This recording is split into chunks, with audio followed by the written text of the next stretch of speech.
آج صبح اٹھتے ہی ایک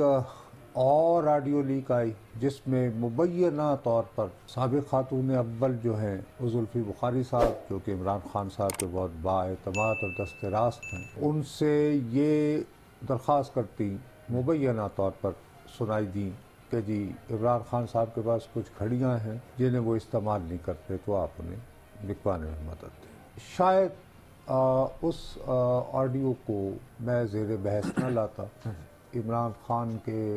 مخالفین جو ہیں یقیناً اس میں بہت ایکسائٹڈ ہوئے اور انہوں نے اس کو ایک دم سے آدھے گھنٹے کے اندر وائرل کر دیا۔ میں ذاتی طور پر یہ سمجھتا ہوں کہ اس طرح کی جتنی بھی لیکس آئیں گی، یہ عمران خان کے جو چاہنے والے ہیں ان کی سوچ کو نہیں بدل پائیں گے، کیونکہ ان کی سوچ بڑی سادہ، بڑی بنیادی ہے، قابل اصلاح نہیں ہے۔ قابل اصلاح، ناقابل اصلاح، یہ ٹرمز میں استعمال نہیں کرتا، لیکن میں یہ کہہ رہا ہوں کہ ایک ہوتا نا کہ سیاسی طور پر کوانٹیٹیو ایک چینج آتی ہے۔ ان کے لوگوں کی اکثریت کا یہ دعویٰ ہے کہ صاحب یہ انہوں نے توشہ خانہ سے بھی اس قانون کے مطابق پیسے دیے، اور پیسے دینے کے بعد وہ گھڑی ان کی ہو گئی، اب وہ اس کے مالک ہیں، وہ اسے رکھیں بیچیں۔ میرے لیے اس سے زیادہ اہمیت نہ ہوتی اور میں شاید اسے اس وقت زیر بحث بھی نہ لا رہا ہوتا، لیکن اس کے تھوڑی ہی دیر بعد ایک اور ویڈیو وائرل ہوئی، اور وہ مبینہ طور پر ان صاحب شفیق کی تھی کہ جن کا توشہ خانہ میں رسید جمع کروا رکھی ہے۔ انہوں نے کہا جی نہ میں نے خریدی ہے، میرا تو کوئی تعلق نہیں، میرا کوئی لینا دینا نہیں اس معاملے سے۔ اس کے بعد جو ہے بتی میرا ماتھا ٹھنکا، میرا ماتھا اس وجہ سے ٹھنکا کہ ایک رپورٹر ہوتے ہوئے ہم لوگ ہمیشہ یہ سوچتے ہیں کہ یار یہ آج ہی کیوں اس کو اتنا، وائی ٹوڈے، مطلب why not day before yesterday, why not 10 days ago۔ بھائی ظاہر ہے کہ یوں محسوس ہو رہا ہے کہ آڈیوز کا ایک کافی خزانہ ذخیرہ موجود ہے، ہیکر کے پاس ہے، حکومت کے پاس ہے، ایجنسیوں کے پاس ہے، ہمیں نہیں پتا، لیکن ذخیرہ کہیں نہ کہیں ہے۔ اس کو اس موقع پر استعمال کرنا مجھے ذرا تھوڑا سا کھٹکا اس وجہ سے کہ دیکھو آج بھی ان دونوں ویڈیوز کے باوجود وفاقی کابینہ کا اجلاس ہوتے ہی نواز شریف صاحب کے سب سے قابل اعتماد وزیر، اس حکومت کے بہت طاقتور وزیر جناب اسحاق ڈار صاحب ایوان صدر گئے، اور ان کی آج 5ویں ملاقات ہوئی پریزیڈنٹ الوی سے۔ کل الوی صاحب نے ایک ٹی وی انٹرویو دیتے ہوئے یہ اندیا دیا کہ ڈار صاحب پی ٹی آئی اور پی ڈی ایم کے درمیان کسی نہ کسی قسم کا ایک درمیانی راہ نکالنے میں اچھا مفاہمتی پازیٹیو رول ادا کر رہے ہیں۔ یہ الفاظ ان کے استعمال کردہ ہیں، میرے نہیں۔ اب اس کے بعد اس کا آنا پھر مجھے یہ شبہ کرنے کو مجبور کر رہا ہے کہ یار اقتدار کی سیاست میں ویلز انٹو ویلز ہوتے ہیں، شاید کوئی یہ نہیں چاہتا کہیں نہ کہیں، خواہ وہ ہیکر ہو یا کیا ہو، کہ یار یہ کو بات بیل جو ہے وہ منڈے چڑھے، وہ اس کو سبورٹ کرنا چاہتا ہے، یا حکومت کو میسیجنگ کر رہی ہے گڈ کاپ کی بیڈ کاپ کی۔ آپ کا اس کے بارے میں کیا خیال ہے، ٹائمنگ کے بارے میں؟ نہیں ہنسی کی بات میں نہیں تو ہے، سر یہ بالکل ہنسی کی بات نہیں ہے، یہ تو بلکہ رونے کا مقام ہے نصرت صاحب۔ میں تو یہ سمجھتا ہوں کہ یہ آڈیو لیک اگر ہو رہی ہے تو کہیں نہ کہیں یا تو سرکار ہے یا سرکار کا ادارہ ہے، ٹھیک ہے۔ اب یہ دو میں نے مختلف باتیں کی ہیں، یہ سیکنڈری کویسچن ہے کہ آج کیوں نہیں۔ میں تو یہ پہلے تو ایز رپورٹر میں یہ پوچھوں گا کہ بھائی یہ صاحب جو بہت عرصے سے ہمیں یہ بتایا جا رہا ہے کہ غائب ہو گئے، اچھا یہ صاحب جو ہیں یہ نون آدمی ہیں، تمہیں یہ پتا ہے کہ یہ جو توشہ خانہ کے ہر تحفہ جو ہے وہ بہت قیمتی نہیں ہوتا، صحیح ہے، چند ایک بس کہ پینٹنگز ہیں، گلدان ہے، یہ وہ جس کو خریدنے میں کوئی خاص انٹرسٹڈ نہیں ہوتا، تو ان کی آکشن ہوتی ہے۔ تو یہ کریکٹر جو ہے یہ بہت عرصے سے وہ جو یعنی کہ چھوٹے اسکیل کی جو چیزیں ہیں وہ کر رہا ہے، کیونکہ میرے کچھ دوستوں نے اس سے پینٹنگز وغیرہ خرید رکھی ہیں، اور وہ بھی ایسی رسیدیں دیتا ہوگا پھر، کیونکہ یار یہ مجھے اب پتہ نصرت صاحب میں معذرت کے ساتھ، لیکن میں یہ ضرور کہوں گا کہ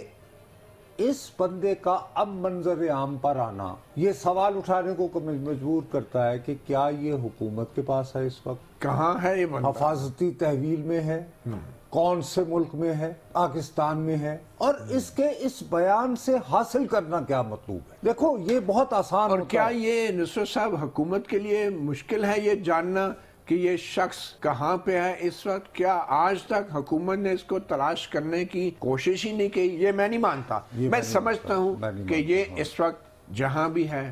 حکومت کی نگرانی میں ہے، چاہے وہ گھر میں ہے، چاہے کسی سیف ہاؤس میں ہے، چاہے کسی نہ یا سرکار کے پاس ہے، یا سرکار کے ادارے کے پاس ہے، یا پھر سر دیکھیں کنٹرول دیکھیں، یہ پوری فیملی تو نہیں باہر لے کر گیا ہوگا اگر آپ کہہ رہے ہیں بیرون ملک ہے. تو اس لیے میں کہہ رہا ہوں کہ یہ اس نے کہہ دیا کہ جی نہ تو میں نے رسید دی، یہ جو اس کی عام ترین بات ہے، اور میں نے ایسی کوئی رسید دی ہی نہیں، یہ میرے دستخطوں اور میری مہروں کا، یعنی یہ کہہ رہا ہے کہ مہریں اسی کی ہیں لیکن ان کا غلط استعمال کسی نے کیا. تو ان کی اسٹیمپس کا غلط استعمال کس نے کیا یہ بھی خیر اب یہ خود ہی بتائے گا، مگر سوال یہی ہے کیا رانا ثناء اللہ کی دسترس سے یہ شفیق نامی شخص، یہ وہ والا شفیق تو نہیں ہے نا کہ جس کے نام لیتے ہوئے بھی ہم سارے ڈرتے ہیں، یہ تو وہ شفیق ہے جو کہ ایک گھڑی مبینہ طور پہ اس نے بیچی. میں یہی تو ہے کہ یہ بنیادی سوالات جو اٹھانے کے ہیں نا یہ نہیں اٹھیں گے اس وقت ٹی وی سکرین پہ یہ درکار ہے کہ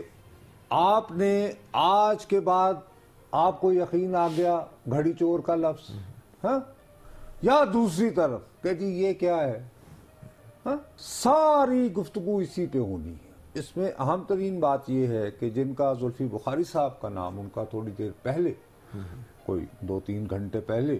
انہوں نے ٹویٹ کیا. وہ کہہ رہے ہیں پہلے کہا جا رہا تھا کہ عمر ظہور نامی کسی شخص کو فرح گجر کے ذریعے گھڑیاں بھیجی گئیں، جب ان کو لیگل نوٹس بھیجا تو اب نئی کہانی سامنے آ گئی ہے کہ اصل میں یہ گھڑی میرے ذریعے بھیجی گئی. میں واضح کر دوں کوئی گھڑی نہ میں نے لی نہ میں نے بیچی. اس طرح کے cut copy paste audio college کے بچے بھی بنا لیتے ہیں. اب اس میں امپورٹنٹ بات ہے کہ فوری اس کا فرنزک کرایا جائے، اور اس کے لیے وہ کہہ رہے ہیں کہ اس کا جو ہرجہ خرچہ ہے وہ میں اپنی جیب سے ادا کرنے کو تیار ہوں. یعنی ان شارٹ وہ جو آج جو لیک صبح سے وائرل ہو رہی ہے اس کو بخاری صاحب جو ہیں وہ کہہ رہے ہیں کہ جی یہ تو بالکل فیک ہے، وہ اس کی اوتھینٹسٹی کو ہی تسلیم نہیں کر رہے. بنیادی طور پہ وہ یہ کہہ رہے ہیں کہ یہ آڈیو فیک ہے، مگر وہ یہ نہیں کہہ رہے کہ میری کبھی گفتگو ہی نہیں ہوئی خاتون اول سے گھڑیوں کے بیچنے کے حوالے سے، کیونکہ وہ پہلے وضاحتیں دے چکے ہیں گھڑی کے فروخت کے حوالے سے، دیکھو نا آن ریکارڈ وہ دیکھو کہ انہوں نے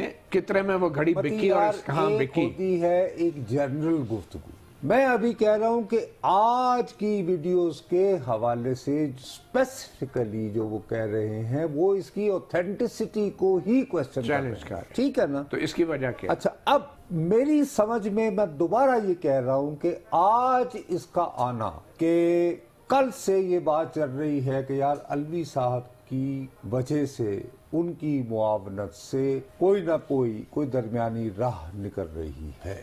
اور کوئی تیسری قوت ہے بقول آپ کے کہ نہیں کوئی بھی ہو سکتا ہے. یہ اصل میں بات یہ ہے کہ ہم لوگوں کی ایک عادت ہو چکی ہے پیٹ ڈیپینڈنسی کی کہ جی ایک ہی طرف سے آئی ہوگی. آپ جو کہہ رہے ہیں اس کے اوپر ہم ایک بہت سارے ویلز انٹو ویلز پلیز یاد رکھیں. بالکل صحیح ہے. ہاں امریکہ میں اسی لیے بالآخر ہوم لینڈ سیکیورٹی بنانا پڑتی ہے، بالکل، کہ تمام جتنے بھی حکومت کے ادارے ہیں وہ ایونچولی ادھر ہوم لینڈ سیکیورٹی کو رپورٹ کریں. بالکل.